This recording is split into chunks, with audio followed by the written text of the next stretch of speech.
Olá, meus queridos irmãos, graça e paz. Aqui é o reverendo Marcelo Lemos e mais uma vez eu quero dar as boas-vindas para você que vem nos acompanhando aqui no Manual do Bereano e também para você que talvez esteja nos conhecendo pela primeira vez. Caso você não seja inscrito no nosso canal, já se inscreve, já aciona o sininho. Você se inscrevendo, acionando o sininho, toda vez que a gente tiver uma atualização aqui no canal, você é o primeiro a saber. E nós temos atualizado o nosso canal com conteúdo toda semana. 2, 3 vezes por semana nós estamos por aqui, sempre com conteúdo bíblico e teológico importante para a sua vida. Inclusive nós estamos atualmente, agora em novembro de 2022, colocando semanalmente pelo menos uma exposição a respeito da carta aos Filipenses. Eu recomendo você a pesquisar aí na nossa playlist e acompanhar essa série que está sendo muito bem recebida e bastante assistida aqui no nosso canal. Com certeza vai abençoar a sua vida também. Hoje o nosso tema novamente é sobre homilética e eu quero trazer para vocês o seguinte tema: quais são os erros principais que um pregador, uma pregadora não pode cometer na sua vida ministerial? Me acompanhe depois da vinheta.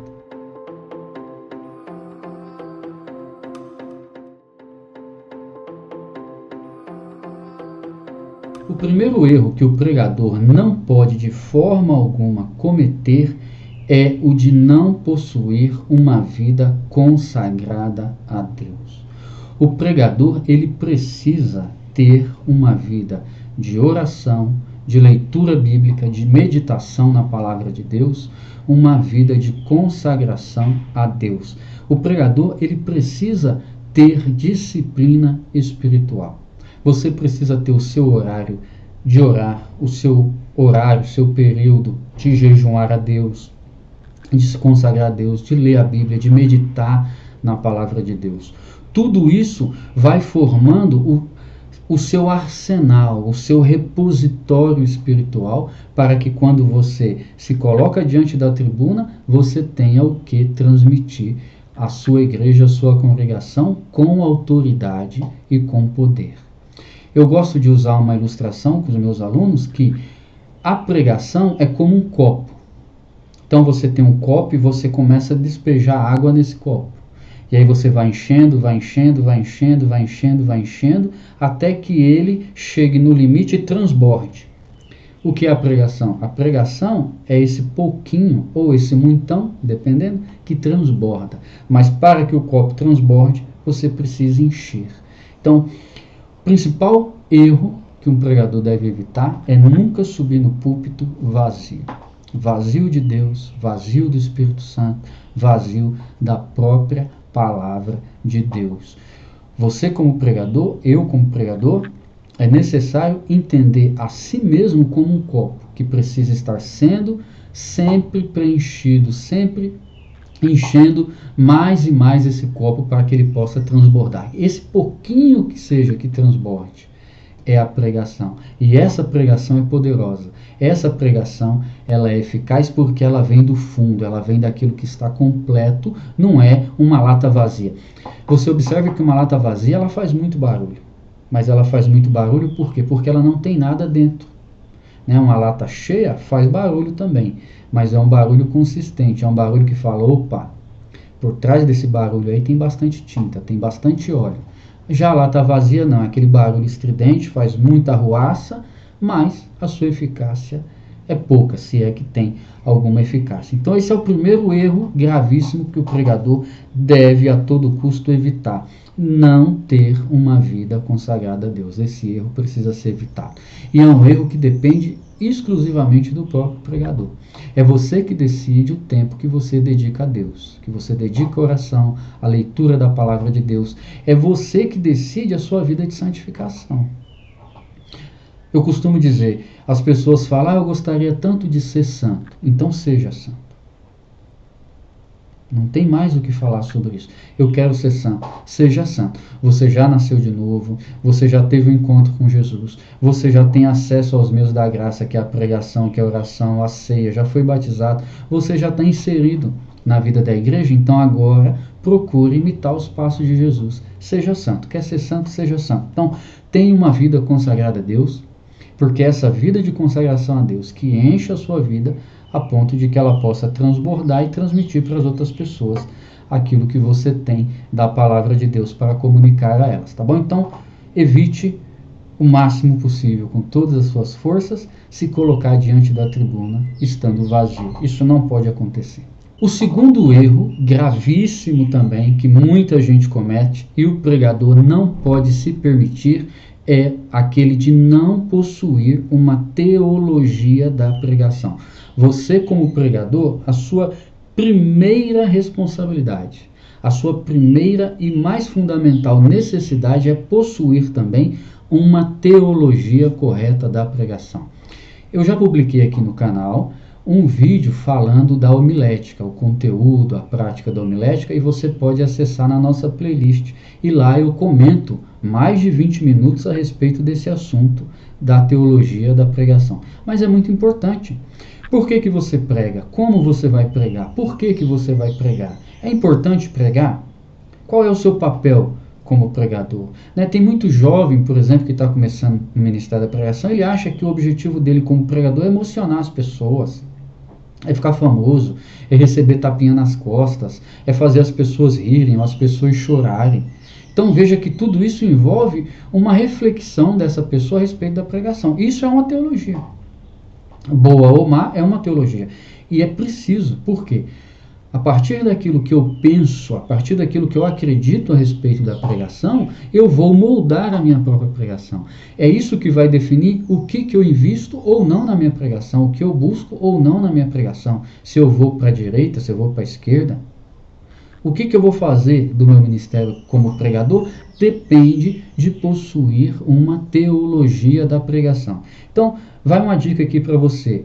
Quando você terminar esse vídeo, vai na nossa playlist e acione esse vídeo, assista esse vídeo, porque bem no início eu apresento ali pelo menos uns 20 minutos de reflexões baseadas apenas nessa questão que é fundamental para o pregador, que é ele ter uma teologia da pregação.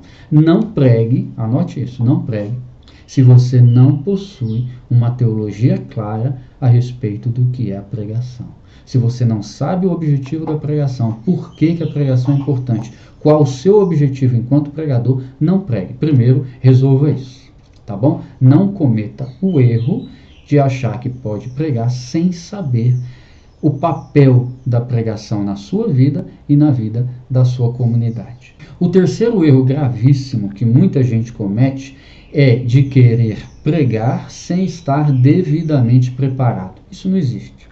Se você assume uma tribuna para pregar e você não está preparado, você vai fazer muitas coisas, menos pregar. O pregador, ele precisa saber o que ele vai falar, como ele vai falar, para quem que ele vai falar, como ele vai falar. Então o pregador, ele só assume a tribuna se ele tiver certeza de que fez uma preparação prévia. Muita gente tem medo de falar em público, muita gente tem medo de pregar. Boa parte desse medo a gente resolve eliminando a questão do preparo. Quando eu subo lá sabendo que eu resolvi essa questão do preparo, eu eliminei esse problema, ou seja, eu me preparei, então esse obstáculo eu já superei. E eu costumo dizer o seguinte: se você tem tempo de 30 minutos para falar, prepare para falar 1 hora. 40 minutos, prepare para falar 1 hora. 20 minutos, prepare para falar 40 minutos. Porque é sempre bom você deixar até um gostinho de quero mais, do que você chegar ali 10, 15 minutos, não tem mais o que falar e começa a encher linguiça, como a gente fala na expressão popular. É importantíssimo que você esteja preparado. Então você vai pregar o seu sermão domingo, no mínimo, 1 semana antes você começa a preparar o seu sermão. E eu vou dizer uma coisa para você que eu aprendi com um pastor na época de seminário. Um sermão, ele leva, na verdade, uma vida para ser preparado. Quando você prega, naquele momento que você está entregando a sua mensagem, você está entregando a sua vida. A sua vida de oração, de estudo, de meditação, de conhecimento bíblico, de formação teológica, naqueles 30, 40 minutos, ou que seja 15 minutos de pregação, é a sua vida que está sendo compartilhada com seus ouvintes. É fundamental, portanto, que o pregador esteja preparado. E o esboço do seu sermão, no mínimo, uma semana antes, você tem que sentar, meditar e começar a elaborar as ideias que você pretende transmitir para a igreja. Sem esse preparo, não se atreva a subir no púlpito. Porque, de novo, a gente vai voltar naquela imagem do copo vazio. O copo está vazio, não tem o que ele transmitir, não tem o que ele compartilhar, já que ele não tem nem para si próprio. Então, esse erro de subir na tribuna sem estar preparado, você, se não tem esse cuidado, não tem esse costume, a partir de hoje você vai eliminar da sua vida, da sua prática. Um quarto erro que você também precisa evitar a qualquer custo na pregação é o de não conhecer o ambiente no qual você vai pregar. Veja, é diferente se você vai pregar num culto de crianças, num culto das senhoras, num culto de jovem, se você vai pregar no aniversário de uma igreja, no aniversário de um ministério, por exemplo, do ministério de louvor da sua igreja. Qual que é o tema escolhido? Se é um culto de ceia, de Eucaristia, qual que é o objetivo desse culto? E, portanto, isso influencia no objetivo da sua pregação. Se é um batismo, se tem um aniversariante ali, se tem algum evento litúrgico que aquela igreja segue naquele dia, naquele momento específico, você, como pregador, precisa saber qual é o ambiente no qual você vai falar. Você está falando, você foi convidado, por exemplo, para pregar num culto da Adonep, num culto que envolve empreendedores, empresários. Então você, antes de chegar ali, já no seu momento de preparo, você precisa saber qual é o ambiente. Na nossa congregação, por exemplo, tem o culto de domingo, tem o culto de doutrina, um culto de ensinamento bíblico, tem um culto de oração. A pregação é importante que ela leve em conta esse contexto, esse ambiente. Claro que algumas igrejas não fazem essa diferenciação, tem apenas o culto de domingo. Amém. Mas mesmo assim é importante. A igreja está, por exemplo, num objetivo específico, está trabalhando um tema específico, ou seja, é o ambiente no qual você vai estar que influencia também na sua forma de pregação. Imagine que você vai pregar numa igreja pentecostal, outro dia você vai numa igreja mais tradicional. Qual é a sua postura em cada ambiente? Não é que você vai vestir uma máscara, mas você precisa saber o ambiente que você está. Então, nunca assuma a responsabilidade de pregar, nunca suba na plataforma, no palanque, no púlpito, no altar, como você prefira. Nunca faça isso sem saber exatamente qual é o ambiente que você vai lidar. Você precisa saber o ambiente no qual você vai pregar. Se é para criança, se é para jovem, se é para adolescente, se é um congresso, se é uma festividade, você precisa saber disso. Um quinto erro a ser evitado é pregar sem ter um objetivo em mente. Toda vez que você prega, você precisa ter um objetivo. Pode ser um objetivo, por exemplo, evangelístico, um objetivo apologético, um objetivo exortativo. Existem vários objetivos que o pregador pode perseguir durante uma pregação. Lembre-se do seguinte: pregação não é palestra. Claro que a palestra também tem um objetivo, mas você vai entender o que eu quero dizer. Quando você vai dar uma palestra, imagine que o tema é a luta, a batalha entre Davi e Golias. E aí você vai explicando o contexto, a geografia, a linguística, o simbolismo, e você foi ali 1 hora, 2 horas, 3 horas. Amém. Na pregação, lembre-se do seguinte: na pregação, não é só importante saber que Davi matou Golias, por que Davi matou Golias, como Davi matou Golias. É importantíssimo saber o que isso tem a ver, qual a relação dessa narrativa com a vida prática daquela senhora que está te ouvindo, daquele adolescente que está te ouvindo, daquela pessoa em estágio terminal que está te ouvindo. Qual é a relação? O que interessa para a vida dela que Davi matou Golias, ou como Davi fez isso ou deixou de fazer? A pregação precisa responder essas questões muito claramente. A gente vai falar um pouquinho sobre isso daqui a pouco também. E isso tem a ver com o seu objetivo. Quando você está pregando, qual é o seu objetivo? É convocar as pessoas para mais santidade, para mais contribuição na obra missionária, para se envolver mais nas questões sociais da igreja, para buscar mais santificação, mais oração, mais evangelização. Qual é o objetivo? Então, quando você vai pregar, você precisa saber qual é o objetivo. Você precisa ter um tema e perseguir esse tema, expor esse tema, explicar esse tema para as pessoas. Porque se você não tem um objetivo, você não vai chegar a lugar nenhum. Eu gosto de repetir e repito várias vezes essa expressão que diz assim: quem não sabe para onde está indo, onde quer que chegue, está de bom tamanho. E algumas pregações que a gente escuta, infelizmente, peca nesse quesito. A pessoa não sabe para onde vai. Então ela leu ali Gênesis e passa por Apocalipse, ela passa por Ezequiel, vai para os apócrifos e faz um balaio de gato, mistura tudo ali, mas ela não chega a lugar nenhum. Por quê? Porque ela própria não sabe para onde quer ir. Você precisa ter um objetivo e esse objetivo precisa ser bastante claro. E aí eu já emendo o erro de não ser prático. Tá? É quase uma repetição, mas eu quero enfatizar. A pregação ela precisa ser prática. É importante saber que Davi matou Golias, é importante. É importante saber como que Israel atravessou o Mar Vermelho, é importante. Todos esses detalhes bíblicos, essas curiosidades bíblicas, informações bíblicas são palavra de Deus, são importantes. Amém. Mas é muito importante também que as pessoas entendam qual a relação clara, a relação objetiva entre o que Deus operou no passado e o que Deus opera hoje.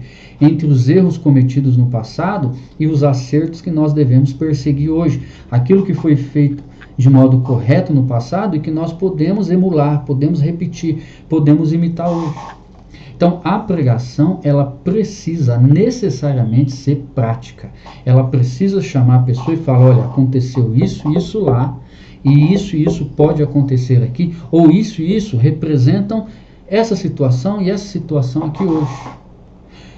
É importante conhecer a história do faraó, o que o faraó fez, o faraó representou no passado, é importante. Mas é importante também, sabe o quê? A pessoa entender que existe um faraó nela, ou contra ela, ou a respeito dela. É importante isso. Eu sei que algumas pessoas torcem o nariz quando eu falo isso, acham que é alegorização das escrituras, etc. Veja, a realidade é essa. É importante saber o que foi feito no passado, mas é importante saber o que isso significa para nós hoje. Não estou dizendo para espiritualizar, sair espiritualizando tudo que está na Escritura, não. Porém, tudo que está na Escritura é para o nosso ensino. Tudo que está na Escritura é para o nosso aprendizado, e para que isso aconteça, o pregador precisa criar uma ponte que ligue o passado ao presente por meio de Cristo. Né? Sempre por meio de Cristo. Então, esse é um erro que o pregador não pode cometer. Nunca confunda pregação com escola dominical. Nunca confunda pregação com palestra. A pregação precisa ser prática. A pregação precisa deixar muito claro para quem está ouvindo o que o pregador, por meio da palavra de Deus, quer que o ouvinte faça. A pregação sempre exige do ouvinte uma decisão. E para que ela exija essa decisão, a pregação precisa ser a mais prática possível. Uma exposição bíblica fiel, adequada, completa, acompanhada sempre da sua aplicação prática. Sem aplicação, sem a prática, não existe pregação. Um sétimo erro que infelizmente a gente várias vezes vê pregadores cometendo é a falta de unidade na pregação. A falta de unidade na pregação é um erro terrível, porque torna a pregação extremamente cansativa, repetitiva e prolixa. É o pregador que ele fica se repetindo, introduzindo temas que não possuem relação direta, clara, objetiva com o tema do seu sermão, que não está conduzindo o seu sermão para uma conclusão. E aí você fala assim para a pessoa: como é que foi o culto? Foi uma bênção. Como é que foi a pregação? Foi uma bênção. Do que o pregador falou? Foi bom, eu sei que foi bom. O que ele falou exatamente eu não sei. A pregação, ela precisa ter uma unidade. Se você tem um tema e você tem um objetivo, a pregação vai te ajudar a percorrer esse caminho até atingir esse objetivo. E uma das exigências para que esse caminho funcione é que exista uma unidade nesse sermão. Então, por exemplo, uma dica que eu dou para vocês para atingir a unidade no sermão, não só a unidade, mas a unidade e a coesão no sermão, a gente vai falar sobre coesão daqui a pouco, é você ter uma palavra-chave no seu sermão. Imagine, por exemplo, que o seu tema é a necessidade da santificação. E aí você coloca assim: hoje eu vou apresentar para vocês 5 motivos pelos quais nós devemos buscar a santidade. Quando você apresenta essa palavra-chave, que é motivos, 5 motivos, você está dando já o rumo do seu sermão. E você está forçando o seu sermão a ter tanto unidade quanto coesão. Porque quando você fala de motivos, você, por exemplo, não está falando de objetivos, de problemas, de dificuldades para a santificação, não. Você está falando dos motivos, as razões. E aí como é que você alcança essa unidade? Obedecendo o que você está prometendo aí. Você vai falar de motivo, é motivo, não é dificuldade. E se você falou que são 5, 3, 4, 7 motivos, você tem que cumprir com o que você está falando. Então tome muito cuidado com esse aspecto aí. Às vezes é melhor você falar, olha, os motivos, porque às vezes o relógio não vai te ajudar muito, então nem sempre é bom você dar um numeral. Mas se você falar, que são 3, 4, 5, cumpra isso. É o seu papel como pregador, cumprir o objetivo que você propõe ali. E aí você vai começar, primeiro objetivo, segundo objetivo, terceiro objetivo, quarto objetivo. Observe que tem uma unidade, você está falando de motivo. Aí você lembrou que existem dificuldades. É outro sermão, é outra pregação. O que você precisa falar dos motivos precisa encaixar dentro de um dos motivos que você vai apresentar. Aí o seu sermão tem uma unidade. Então, um sermão sem unidade, ele é extremamente prejudicial, tanto para você como pregador, quanto para aquelas pessoas, principalmente para aquelas pessoas que estão te ouvindo, porque você não mostra o objetivo, você não mostra de onde você está saindo e aonde você quer chegar. Ou às vezes você até mostrou de onde você saiu, mas você não consegue seguir a trilha, você não consegue seguir o roteiro. Por quê? Porque falta uma unidade. Então, se eu vou falar dos motivos de alguma coisa, são os motivos dessa coisa. Se eu vou falar das dificuldades de alguma coisa, são as dificuldades dessa coisa. São sermões diferentes, objetivos diferentes, são trilhas, caminhos diferentes que eu preciso percorrer. E para isso eu preciso ter no meu sermão a unidade. Falta de unidade e falta de coesão, basicamente significam a mesma coisa. E você resolve com aquilo que eu disse da palavra-chave, ou da expressão-chave. Existem várias expressões-chave que podem dar unidade e coesão ao seu sermão. Motivos, razões, princípios, verdades, erros, enfim. O seu sermão pode se basear nessas palavras-chave e aí você vai ter um rumo, um propósito que te permite alcançar a unidade e coesão no seu sermão. Porém, no caso da coesão, eu tenho uma outra observação importantíssima para fazer para vocês. Na coesão, é muito importante você manter em mente a ideia de algo que está saindo daqui e chegando aqui. Então, nessa unidade e nessa coesão, eu preciso ter uma ordem lógica dos meus argumentos. E o que eu quero dizer quando eu digo que o sermão ele precisa ter uma ordem que faça sentido? Porque você precisa sempre pensar que o sermão ele vai chegar numa conclusão. E a conclusão necessariamente precisa ser o ponto máximo da pregação. Ela precisa ser aquele clímax. Precisa ser de fato uma conclusão. Porque senão fica uma coisa meio perdida, meio no ar, como se faltasse alguma coisa.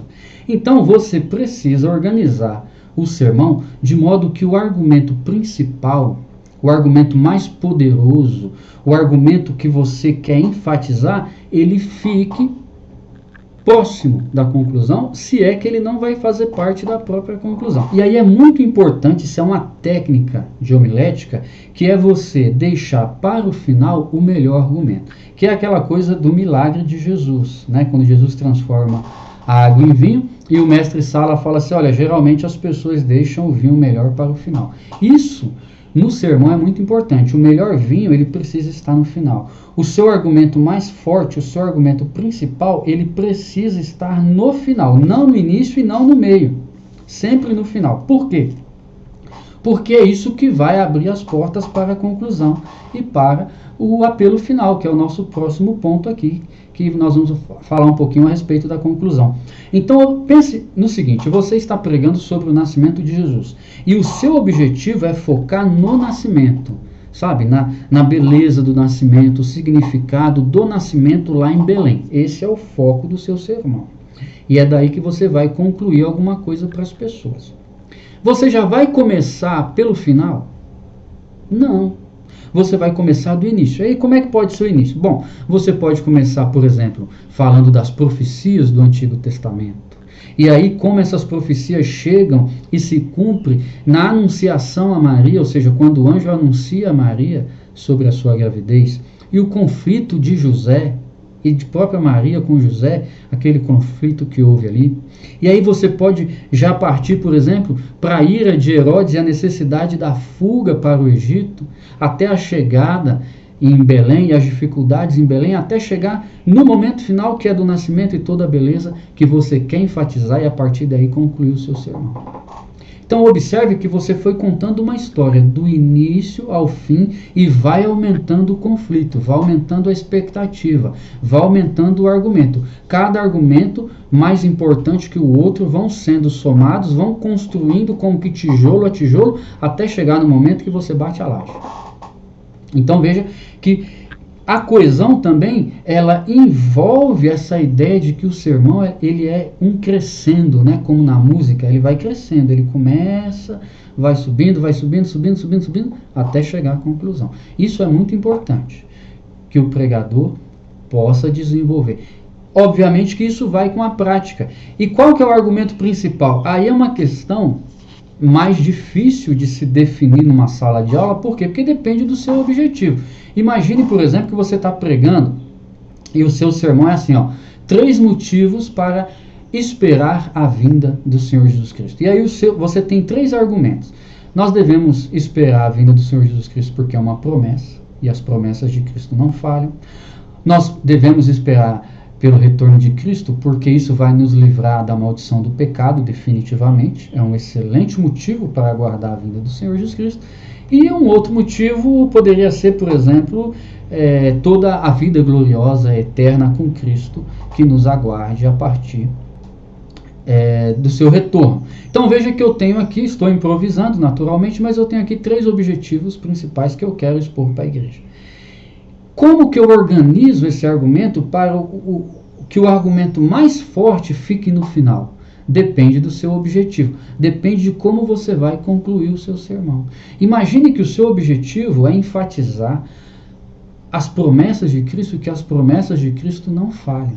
Então, nesse caso, é importante que o argumento de que nós devemos esperar pela volta de Cristo por causa das suas promessas fique no final. Se o seu objetivo é consolar as pessoas, olha, esse mundo de sofrimento, esse mundo de dor, de dúvida, de insegurança, ele vai acabar em breve. É importante que o argumento de que nós esperamos a volta de Cristo, porque aí nós estaremos livres de todo o fardo desse mundo, fique no final. Isso tem a ver com a coesão, porque essa coesão ela vai se cristalizar, ela vai mostrar que veio justamente na conclusão. Tá bom? Então, é muito importante manter a unidade do sermão, né, que ele esteja unido, falando de uma coisa só e que seja feita essa exposição unida de forma coesa, que vá para um objetivo final. E aí a gente encerra esse vídeo de hoje falando do erro de não concluir a mensagem. Sabe quando o pregador fala assim, olha, não dá mais tempo, vou parar por aqui, levante e vamos orar. Isso pode acontecer? Pode acontecer. Erros acontecem, né? Todos nós erramos. Mas o principal a ser buscado é ter um sermão com princípio, meio e fim. Esse é o objetivo. Se acontecer uma falha no caminho, é a exceção. Mas não podemos transformar a exceção em regra. O objetivo é que ele tenha uma conclusão. Porque é na conclusão que você faz aquele apelo, que você vai chamar a congregação para tomar a atitude que o seu sermão desde o início está buscando. Então, querendo ou não, o objetivo do sermão é justamente a conclusão. Eu conheci um professor que ele dizia o seguinte, no seminário ele dizia o seguinte: eu peço para você escrever um sermão e eu vou ler a introdução e a conclusão. Se a introdução disser para onde vai, a conclusão mostrar que o pregador chegou onde ele disse que ia chegar, então o resto deve estar bom, ele dá a nota. Claro que é uma brincadeira, né? Mas mostra a importância de você ter esses momentos da pregação, que é o princípio, o meio e o fim. Você precisa concluir. E concluir de fato. Quer ver outra coisa que muito pregador fala? É o seguinte: irmãos, já estou concluindo. 5 minutinhos estou concluindo. Daqui 5 minutos, ele fala: olha, mais 2 minutinhos eu estou concluindo. Daqui 2 minutos, e vai. Ele não conclui o sermão. E aí, qual que é o problema? Que você começa a introduzir outros temas, outros assuntos, outras ilustrações. E aí, meu amigo, a sua mente vai lembrando de coisas, vai lembrando, e você não conclui a mensagem. Não chega a uma conclusão. E outra coisa, quando você diz assim para a pessoa: estou concluindo a mensagem, o que a pessoa espera que você faça? Que você conclua a mensagem. Você tem alguns minutos para concluir a mensagem, porque se você não fizer, você já rompeu a expectativa que a pessoa tinha e agora ela entende automaticamente que você está enrolando. A menos que você seja um orador muito bom para segurar essa peteca, você vai perder ali uns 70%, 80% da sua audiência ali. Porque você mesmo já disse que estava concluindo a mensagem. E você não concluiu. E não vai conseguir concluir, provavelmente. Porque quando você fala que vai concluir, começa a enrolar, começa a introduzir novos temas, na verdade você vai concluir o quê? O seu sermão ou as ideias novas que você apresentou? Isso é muito complicado. Então, quando você vai pregar, na verdade você já precisa saber como você vai concluir. Você tem que estar com a sua conclusão pronta. Inclusive, eu dou uma dica para vocês aqui. Escreva a sua introdução e a sua conclusão. Se preciso, leve escrito e deixe lá do lado da sua Bíblia. Escrito, para você saber exatamente como você vai introduzir e como você vai concluir. Deixe os improvisos mais para o desenvolvimento do sermão do que para esses momentos importantes que são a introdução e a conclusão.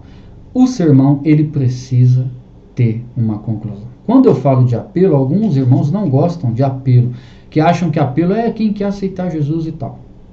Que, aliás, eu não sou contra, eu sou até a favor, na verdade. Mas o apelo, ele não é só isso. Quando se diz na pregação que a pregação vai fazer um apelo, que a conclusão vai fazer um apelo, não é apelo, vem aceitar Jesus, vem se reconciliar, não. Pode ser.